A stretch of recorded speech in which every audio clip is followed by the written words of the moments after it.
What if the real revolution doesn't begin with tanks in the streets, but with tweets, layoffs, and a grocery bill you can't explain? What if economic collapse doesn't look like fire and fury, but slow, silent erosion?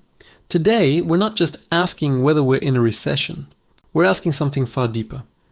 Are we living through the early stages of a revolution, one that echoes the breakdowns of the past but plays out in memes, markets, and maybe even Bitcoin? Let's go back. In 18th century France, the economy wasn't just struggling, it was unraveling. Grain prices skyrocketed, wages stagnated, and an elite class insulated from consequences gorged itself on the wealth of a starving population. The bread riots didn't begin as political movements. They were desperate acts of survival, but they became the spark for something bigger. Here's the twist. The most dangerous revolutions don't start with ideology. They start with imbalance, economic pain misdiagnosed, policy band-aids applied to arterial wounds. And by the time people realize it's not working, the system isn't bending anymore. It's breaking. In this video, we'll draw a line from bread riots to Bitcoin, from Marie Antoinette to money printers, from guillotines to GameStop. Because what's happening now isn't just history repeating itself. It's rhyming louder than ever. Let's begin at the origin. France, 1788. The harvest has failed. 2 years of bad weather had devastated crops. Bread, the staple of life, tripled in cost. For ordinary people, food consumed 80% of income. At the same time, the French monarchy, deep in debt from foreign wars, raised taxes on the poor while letting aristocrats avoid them entirely. Finance Minister Jacques Necker proposed reforms, more taxes on the nobility, but he was dismissed.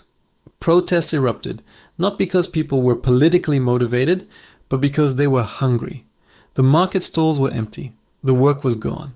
And the response from elites? Indifference. Now fast forward to the 2020s. COVID-19 disrupts global supply chains. Stimulus packages flood the economy with cash. Wages stagnate. Inflation spikes. Eggs cost more than steak. In 2023, over 60% of Americans reported living paycheck to paycheck. Millennials and Gen Z, despite being the most educated generations, face the worst housing affordability in over 70 years. Are we seeing echoes? Or are we in something fundamentally new? Back in France, as unrest grew, so did the belief that the existing system, the Ancien Régime, couldn't be salvaged. The Estates General was called in 1789 to address the crisis, but it only highlighted the dysfunction. The First Estate, clergy, and Second Estate, nobility, could outvote the Third, commoners, despite representing only a sliver of the population. This lack of representation, coupled with unbearable living cost, triggered the storming of the Bastille. The breaking point wasn't a single event. It was cumulative. 1 million small injustices.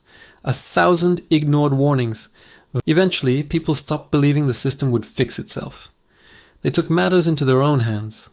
We're seeing signs of similar sentiment today. When the Federal Reserve printed trillions in stimulus, markets soared, while real wages barely budged. Corporations bought back their own stock. Billionaires gained billions.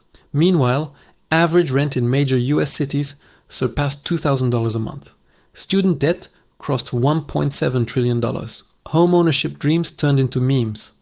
And then came the fallout. In France, the revolution spiraled.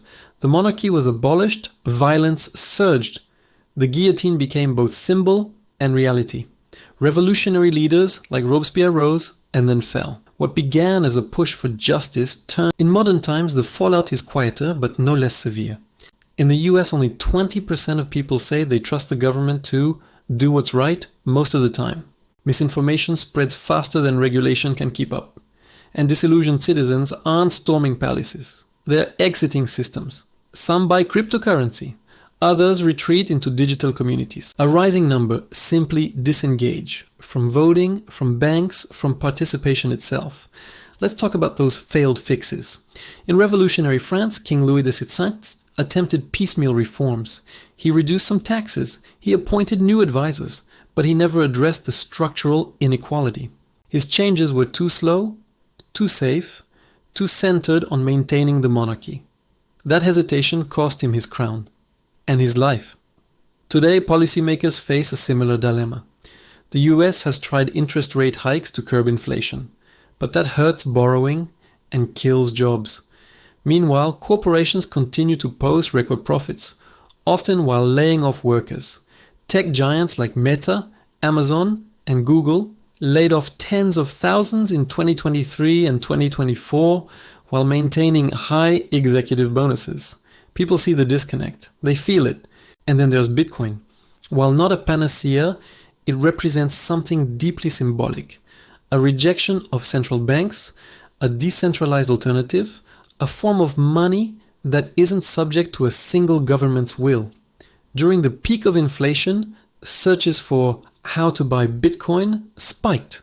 So did discussions of exit strategies, whether financial, geographic, or ideological.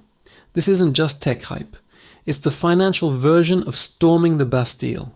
A declaration that the current system is broken and that people are ready to take risks for something different. Let's look at the data. According to the Federal Reserve, 40% of Americans in 2023 couldn't cover a $400 emergency without borrowing.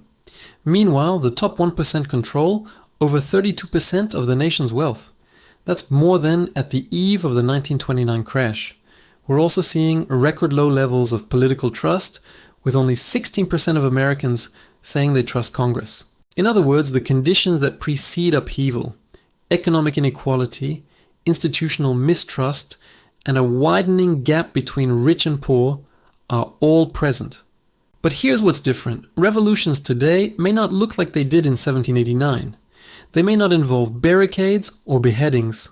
They may involve software, market disruptions, decentralized finance, or mass worker movements.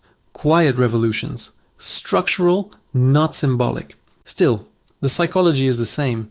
When people lose faith in reform, they turn to revolution. So what do we take away from all this? First, revolutions are rarely about ideology at first. They're about economics, bread before ballots.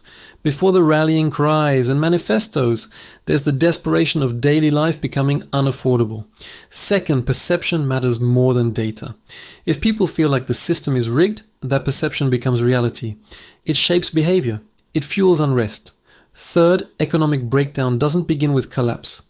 It begins with cracks. Rising rent, falling wages, broken promises. By the time we see the full break, it's already too late. So here's the question. Are we nearing that break? Maybe, maybe not. But the warning signs are blinking. If we fail to address root causes, if we keep applying short-term fixes to long-term problems, then we may find ourselves not in another recession, but in something far more foundational. Not an economic correction, but a revolution of expectations. A complete reset in how people think about value, work, ownership, and trust. And like in 1789, it won't be driven by governments. It'll be driven by people. Not with pitchforks, but with keyboards, code, and capital flight. So what can you do? Start by paying attention. Understand the systems you depend on. Don't just watch the news. Study the patterns. Ask who benefits, who loses, and why. Talk about this. Share it. Debate it. The more we normalize serious conversation about systemic economic failure, the more we reduce the need for radical, painful change later. And finally, choose engagement over escape. Bitcoin might be an answer for some, but we still need real-world solutions, community, cooperation, accountability, because history doesn't have to repeat, but it will echo. And the question is, when it does, will we be listening? If this made you think, don't forget to subscribe. We're only just getting started.